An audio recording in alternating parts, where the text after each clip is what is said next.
story of how God was seeking a bride for his son.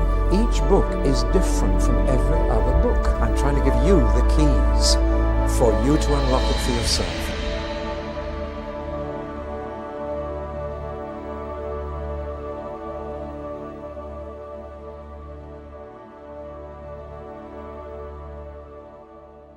Well, now, the Bible is not one book, but many. The word Bible comes from the plural word biblia, which means library. And the Bible is not one book, but 66 books. And together these books form a history book, the history of our universe. But the Bible begins earlier and it ends later than any other history book, because it begins with the very beginning of our universe. It goes right through to the end of our universe and even beyond. But it's history written from God's point of view. Therefore, he selects what is important for him. That makes it quite different from a political history or a physical history of our universe or a cultural history of our society.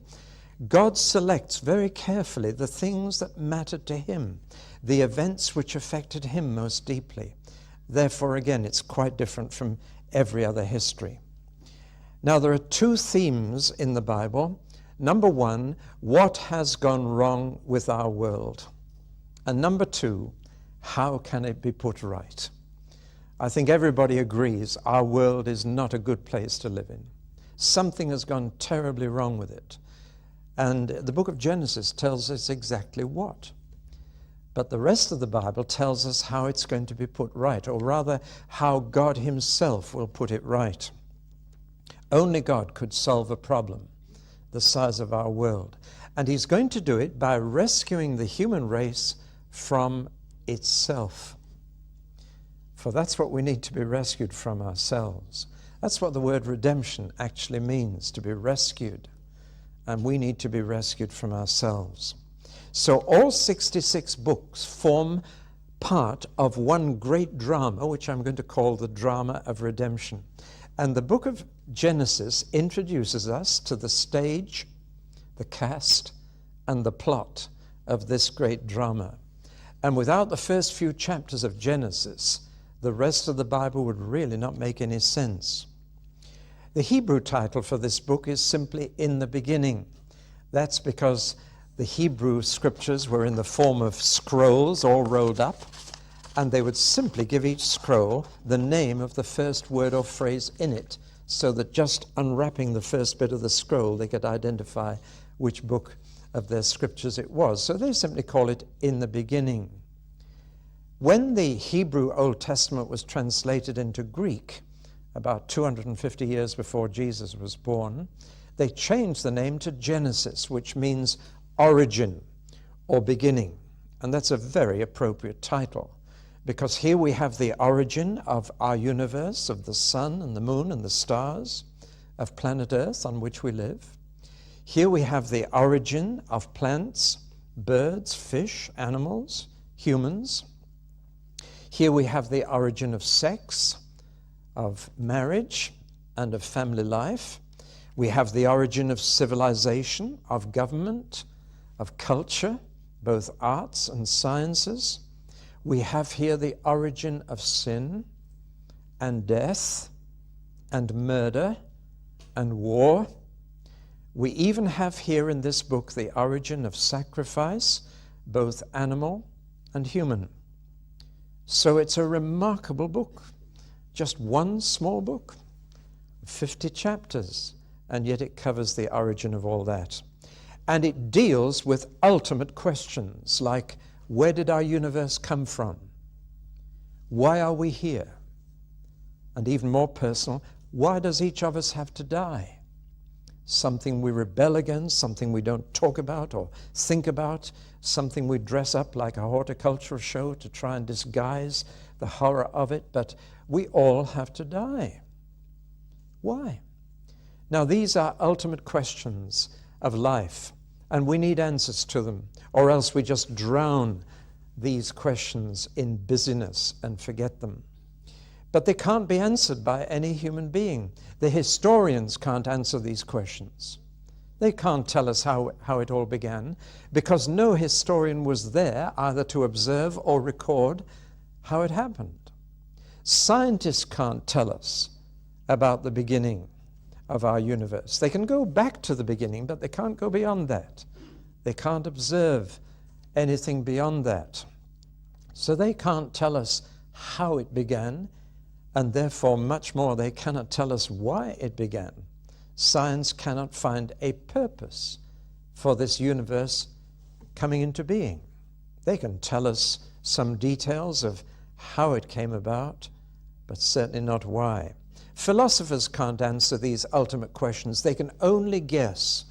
It is speculation when philosophers try and tell us, for example, the answer to the question that occupies most of them, the problem of evil. Where did evil come from? Why is there so much evil in the world? Philosophers have strained their brains to try and give us an answer, but it's all guesswork. Nobody really knows. There is only one person who could really answer these questions for us, and that's God himself. So when you open the book of Genesis, you are immediately faced with a question. Are you reading the results of human imagination or divine inspiration? Does the book of Genesis just give us another series of guesses from human speculation about these things, or does it actually tell us the answer? Give us the answer from the only person who was there when it all began, and indeed the person responsible for it. There are other accounts of creation in the world. There's one widely known one called the Babylonian epic. It's far more complicated and far less credible than what you have in Genesis, but it's only one of other sagas which are supposed to tell us how it all began.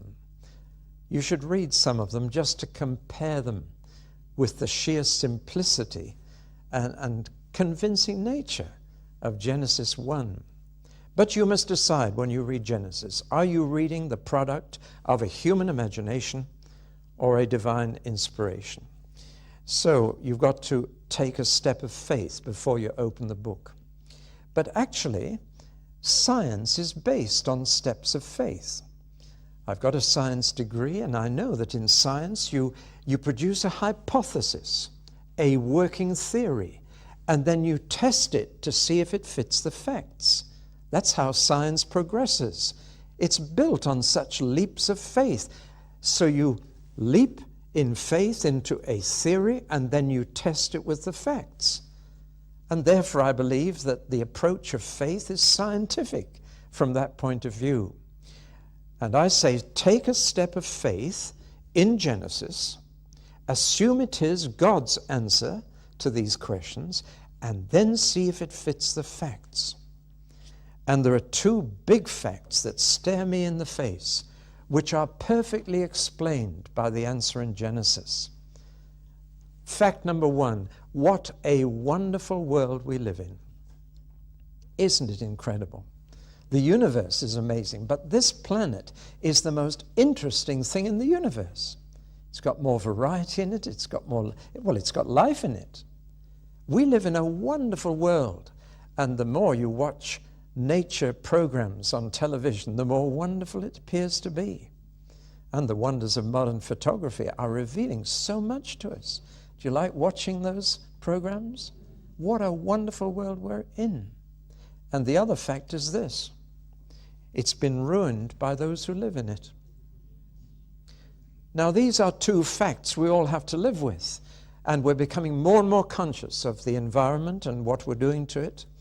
100 different species are becoming extinct every day. We're destroying the world we live in. Now, these two facts are extraordinary. What a wonderful world we live in. And why are we destroying it? Well, I believe that the facts fit Genesis perfectly. And I believe it's a scientific approach. Now, let's look at the place of Genesis in the Bible. It's not just the first book in the Bible, it's the foundational book for the whole Bible. Most, if not all, biblical truths are here in the book of Genesis in essence. It's why it's been called the seed plot of the Bible. The seeds of Genesis come to fruition later in the Bible, but they're all there in embryo. This book is in fact the key that unlocks the rest of the Bible. Have you ever wondered what the Bible would be like if it began with Exodus instead of Genesis? Supposing this book was missing. I think as soon as you began to read the Bible without it, you'd say, well, I'm not interested in a bunch of Jewish slaves in Egypt. Why should I study their history and religion? Only if you had a particular academic interest in it would you read any further. But because Genesis is there, you're reading about yourself, about your life. You understand what makes you tick and why you can't be a better person and the person you wish to be in your best moments. Have you ever wondered why life is such a moral struggle? Most people want to be better than they are, but fail. Why? Well, Exodus wouldn't help you to understand that. Genesis does. Because you're reading about your ancestor, a man called Adam. And when you read about him, it's like looking in a mirror and seeing yourself. The Old Testament is built on the book of Genesis. There are many references all the way through the Old Testament to people like Adam and Noah and Abraham and Jacob, who changed his name to Israel. The whole of the Old Testament builds on the book of Genesis. But it's the New Testament that builds on it even more. Surprisingly, Genesis is more quoted in the New than in the Old Testament. Would you believe it? All the first 6 chapters, 1, 2, 3, 4, 5, 6, are all quoted in detail in the New Testament. All the major writers of the New Testament, 8 of them, all refer to the book of Genesis. And Jesus himself did, of course. For Christians, Jesus' attitude to Genesis settles all questions. Because if we follow Jesus, then we trust him, we believe he spoke the truth, and it's interesting that Jesus regarded all the characters of Genesis as real historical figures, not legends. He regarded Noah and the flood as an historical event. And if Jesus did, then I do. Whatever other difficulties there may be, and we'll look at them as we go along. Nevertheless, if Noah was real for Jesus, then he's real for me. Not only that, but Jesus claimed to be on personal acquaintance terms with Abraham. And he said, before Abraham was born, I am. And he was glad to meet me. And the Jews listened to Jesus saying this and said, you're not 50 years old and you claim to know Abraham. But Jesus is saying, I was there. I was there. Do you trust Jesus? Then that's the truth. So Jesus was constantly endorsing the book of Genesis. When he was asked about divorce and remarriage, what did he do? He took them right back to Genesis chapter 2 and said, you'll find the answer right there. So you can see that the book of Genesis really underlies the whole Bible. It provides the key to the rest. Without it, the rest would not make sense. To give you just one example, you will not understand the cross without the book of Genesis. Would you believe it? Because Paul says this is what happened at the cross. Just as one man's disobedience brought death to the human race, one man's obedience brings life. Now that's the heart of the cross. But it's talking about Genesis chapter 3. So I think I've established my case. Therefore, if you don't believe the book of Genesis, you can't rely on the rest of the Bible. If Genesis is proved mistaken, then the rest of the Bible is shaken. If Genesis is not true, then chance is our creator, and the brute beasts are our ancestors. If Genesis is not true. And therefore, it is not surprising that this book has been more under attack than any other book in the entire Bible. There are two prongs to the attack. One is scientific, and we're all aware of some of the problems there. I'm not going to have time to deal with them all in full, but we'll refer to them. And there are other tapes that have been made and videos that deal with them more fully. But we have to be aware of them, especially young people are aware of what they've been told in school, in biology classes, and they come with that background to read Genesis, and they have real problems, and we must be honest about them. For example, science has questioned the order of creation, the speed of creation, and the method of creation. Science has questioned the age of the earth, the origin of man, the extent of the flood, the age of people who lived before the flood, and many other things. But behind that attack, I believe there is a satanic attack. The devil hates two books in the Bible, Genesis and Revelation. And he hates the first chapters of Genesis and the last chapters of Revelation, particularly because the one describes his entrance into our world, and the other describes his undignified exit from our world. And so he likes to keep people out of the early chapters of Genesis and the later chapters of Revelation. He wants to persuade you that Genesis is myth and Revelation is mystery, so that you leave them alone. Because he knows perfectly well that if you can destroy people's faith in Genesis, then you have, in fact, destroyed the foundation of the whole Bible. So it is not surprising that there's been such a lot of argument about Genesis. If you distrust this book, you tend to discard the rest. Now, how did Genesis come to be written? It's one of 5 books which form a unit, not so much in our Bible, but in Jewish scripture most certainly. These 5 books form together the Pentateuch. Penta means 5. There's a big 5-sided building in Washington, D.C. called the Pentagon. Well, it's the same word, Pentateuch, the 5 books. And they are often called by Jews the Torah, which means instruction. And they believe that these 5 books together form the Maker's instructions. And it's very wise, since the Maker gave us these instructions to get the most out of life, to become familiar with them. So the Jews read through the first 5 books of the Bible every year on a lectionary. Every week they read a bit more. So they get round it in a year, like painting the 4th bridge. When they get to the other end of it, they start again at the beginning. And it is their weekly lectionary. Now, Jews, Christians, and even pagan historians believe that Moses wrote these 5 books. And that's been the long tradition. I see no reason to doubt it. By the time of Moses, the alphabet had replaced the picture language that prevailed in Egypt and still in China and Japan today.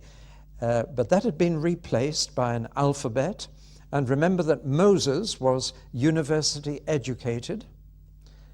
If ever you see Cleopatra's Needle on the Thames embankment, that's one of 2 columns, the other is in Rome, which stood at the entrance to the Egyptian university, and may well be 2 columns which Moses looked at every morning he went as a student. So he had the education and the knowledge to compile these 5 books, and I believe that that tradition is right, though none of the books has a name in them. There are, however, 2 problems if Moses wrote these 5 books. The first problem is quite minor, and that is that at the end of Deuteronomy, Moses' death is carefully recorded. And I assume you would agree with me that that's a little unlikely that he wrote that. Joshua probably added a note to that effect at the end of the 5 books to round off the story. But the major problem is this: the book of Genesis ends 300 years before Moses was born. Now, he lived during the days covered by Exodus, Leviticus, Numbers, and Deuteronomy. Those 4 clearly come from his lifetime. There's no problem with Moses writing those. But Genesis ends 300 to 400 years before Moses was born. So how could he have got his material for the book of Genesis? One of the things we know about early society is that people who don't write have phenomenal memories. To this day, tribes that have no writing can tell you the history of the tribe. They pass it on around the campfire at night from father to son. And this oral tradition, as we call it, is very strong in primitive communities and would be among the Hebrews, especially when they became slaves in Egypt. They would want their children to know who they were, where they'd come from. Now, there are 2 things that are normally passed down in this memory form. One is genealogies, family trees, to give people their identity. And sure enough, Genesis is full of genealogies, full of family trees. And there is one phrase that comes 10 times in the book of Genesis, and it is, "These are the generations of." Scattered through the book, if you've read it, you must have noticed that phrase, "These are the generations of." That is exactly the kind of thing that would be passed on from memory to memory. The other thing that gets passed on are sagas. I mean, hero stories of great things that your ancestors have done. And so tribal memory is composed of these 2 things, generation or genealogies, and sagas, the things our ancestors did that were exciting. And these are told over the campfire. Now, most of Genesis is composed of these 2 things. Stories about great heroes interspersed with family trees. So it is obviously a collection, a compilation of memories that Moses picked up from the slaves in Egypt and put together. And I'm sure you can see how clearly that was done, except for one passage. There is one part of Genesis he couldn't possibly have picked up that way. The first chapter. Or rather, since the chapter divisions, as so often in the Bible, God never inspired them, are in quite the wrong place, chapter 1, verse 1 through to chapter 2, verse 3 is a section that Moses couldn't possibly have got from any human being. That section he must have got from God himself. It is one of those parts of the Bible that must have been directly dictated by God and taken down by a man. Most of the Bible did not come that way. We mustn't think of the writers of the Bible as word processors, as typewriters on which God typed out his word, because God inspired the writers to use their own temperament and memory and insight and outlook to shape his word, but so overruled by the inspiration of his Spirit that what resulted was what he wanted written, so that other parts of the Bible have the stamp of the writer on them. The rest of Genesis has the same stamp on it as Exodus, Leviticus, Numbers, and Deuteronomy. You can detect Moses' style and hand in it. But Genesis 1:1 to 2:3 is totally different and has all the marks of God's speech. We shall see in a moment that it's mathematically perfect. When God speaks, his speech is perfect mathematics. See, the Hebrew language doesn't have figures. They just had letters, and each letter stood for a figure. So Aleph or A was 1, and B was 2, and C was 3, and so on. That's a common way of counting. And when you turn the letters of Genesis 1 into figures, it is astonishing. I've been in Jerusalem talking to rabbis who have actually worked out all the mathematics of every verse, and they spend days discussing it because it's mathematically perfect. The very first sentence in the beginning, God created the heavens and the earth, is a sentence of 7 words. That's just one of the figures. We'll be looking at this later. But in many ways, Genesis 1 is a unique piece of literature, quite unique, and has all the hallmarks of having come directly from God. So I can imagine Moses collecting all the memories of the people, the genealogies and the sagas, putting them together, and then God saying, now I'm going to write the introduction, so take this down. Interesting that at the other end of the Bible, the same thing happens. The book of Revelation was not composed by John.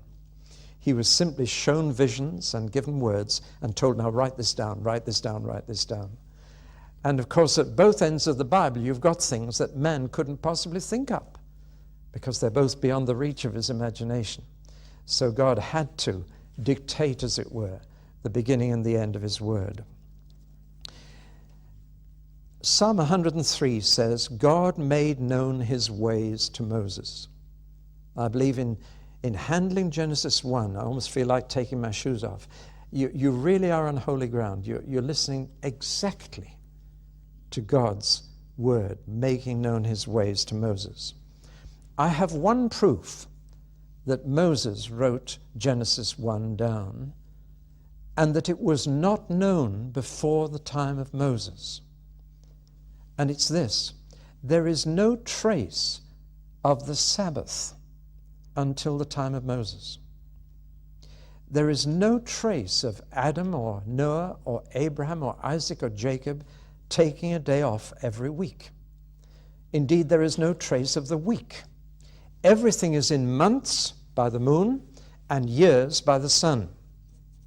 Now, because we have Genesis 1 at the beginning of our Bible, we assume quite wrongly that Adam knew it, and that Adam observed the Sabbath and everybody else did after that. No, there's no trace. Adam was given a 7-day week as far as Genesis 2 and 3 go.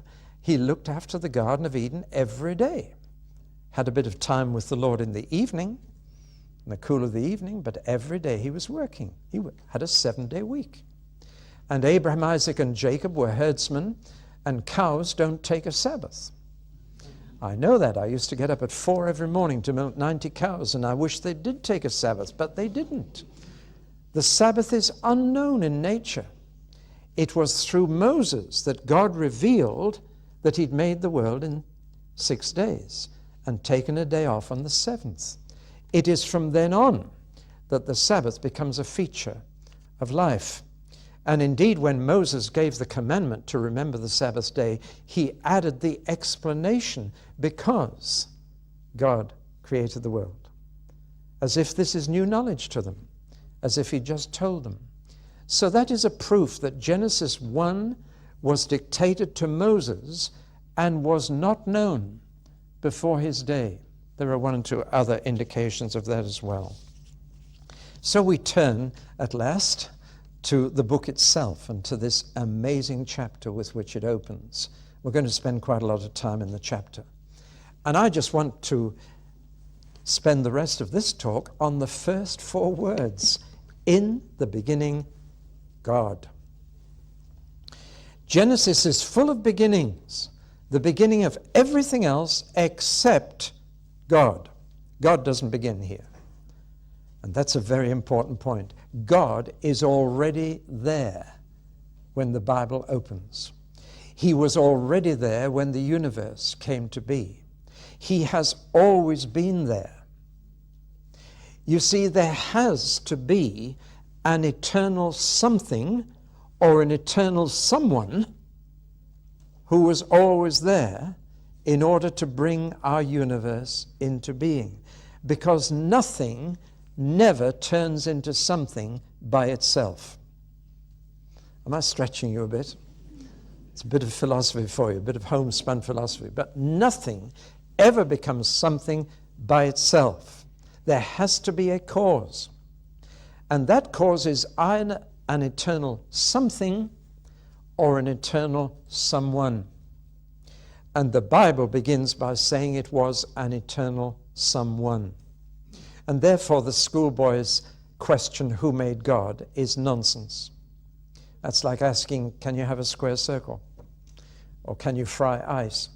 It's nonsense, because it's asking an incompatible question. God never was made. He made everything else. He was always there. Now you must either say he was always there, an eternal someone, or like Aristotle, you must say it was always there, an eternal something. But that's the choice. And you've got to choose one or the other. And the Bible clearly chooses an eternal someone. It's the fundamental assumption of the Bible that God exists eternally, that he's always been there, that he always will be there, and that he's the God who is.